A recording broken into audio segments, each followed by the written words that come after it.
On December 4th, 1872, a merchant ship was spotted drifting in the Atlantic Ocean. Its sails were partially raised. The hull looked intact. Nothing appeared damaged.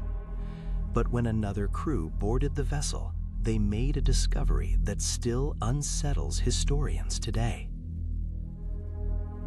There was no one on board. The ship was called the Mary Celeste, and every single person who had been sailing on it had vanished. The Mary Celeste left New York Harbor on November 7th, 1872. On board were Captain Benjamin Briggs, his wife Sarah, their 2-year-old daughter Sophia, and 7 experienced crew members. The cargo consisted of 1,700 barrels of industrial alcohol, highly flammable, highly volatile. Their destination was Genoa, Italy. Captain Briggs was known as cautious and deeply religious. He had years of experience at sea. The crew had strong reputations. Nothing suggested trouble.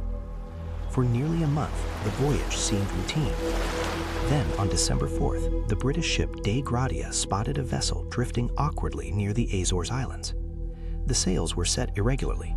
The ship moved strangely, as if no one guided it. Captain David Morehouse of the Dei Gratia recognized the ship. He had seen the Mary Celeste weeks earlier when both ships departed New York. He ordered a boarding party. When the men climbed aboard, the silence was immediate. No footsteps, no voices, no movement. The deck showed minor wear, but no severe damage. Inside, the cargo was still secured. Most of the alcohol barrels were intact. 6 months' worth of food and water remained untouched. The crew's personal belongings were still in their quarters: clothing, pipes, tools. The captain's cabin was orderly. There were no signs of violence, no blood, no broken furniture, no indication of struggle. But the ship's single lifeboat was missing. The last log entry was dated November 25th. It recorded their position near the Azores. That meant for at least 9 days, the Mary Celeste had drifted without a soul on board. Investigators were baffled. The ship was seaworthy. It was not sinking. It was not looted. Why would an experienced captain abandon a stable vessel in open ocean? Suspicion fell on the crew of the Dei Gratia.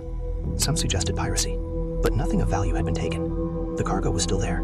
The ship itself was valuable. If this were piracy, it made little sense. Another theory was mutiny, but Captain Briggs had no known conflicts with his crew.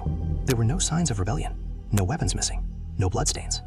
Insurance fraud was considered, but there was no evidence the captain faced financial pressure. Years later, a more technical theory emerged. 9 of the alcohol barrels were empty. Industrial alcohol can release fume vapor. Those fumes can build up in confined spaces. Some researchers believe pressure may have built below deck. Perhaps a sudden burst of vapor created a loud blast.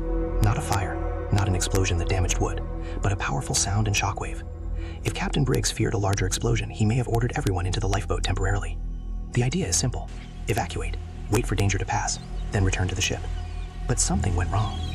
Maybe they tied the lifeboat to the vessel with rope. If rough water snapped the rope, the lifeboat would drift away, leaving the Mary Celeste behind, alone. But weather records show no major storm during that period, and no burn marks or scorch damage were found. Another possibility is navigational miscalculation. The ship's chronometer and sextant were missing. Perhaps Briggs believed they were closer to land than they were. Maybe he feared running aground. If he abandoned ship thinking shore was nearby, he would have been disastrously wrong. Still, this does not explain the calm condition of the vessel. No panic marks, no chaotic signs, just absence. The Mary Celeste continued sailing under new ownership for years, but its reputation followed it. The name became a symbol of maritime mystery. Over time, writers exaggerated the story. Some claim half-eaten meals sat on the table. That detail was never confirmed. What is confirmed is simpler. A healthy ship, a full cargo, plenty of supplies, 10 people gone. No wreckage of a lifeboat was ever found. No bodies were recovered. No definitive explanation has survived. More than 150 years later, the Atlantic Ocean still holds the answer. Did fear drive a fatal decision? Did fumes trigger panic? Or did something happen during those 9 missing days that left no physical trace? A ship drifting, a silent deck, and a question that has never been closed.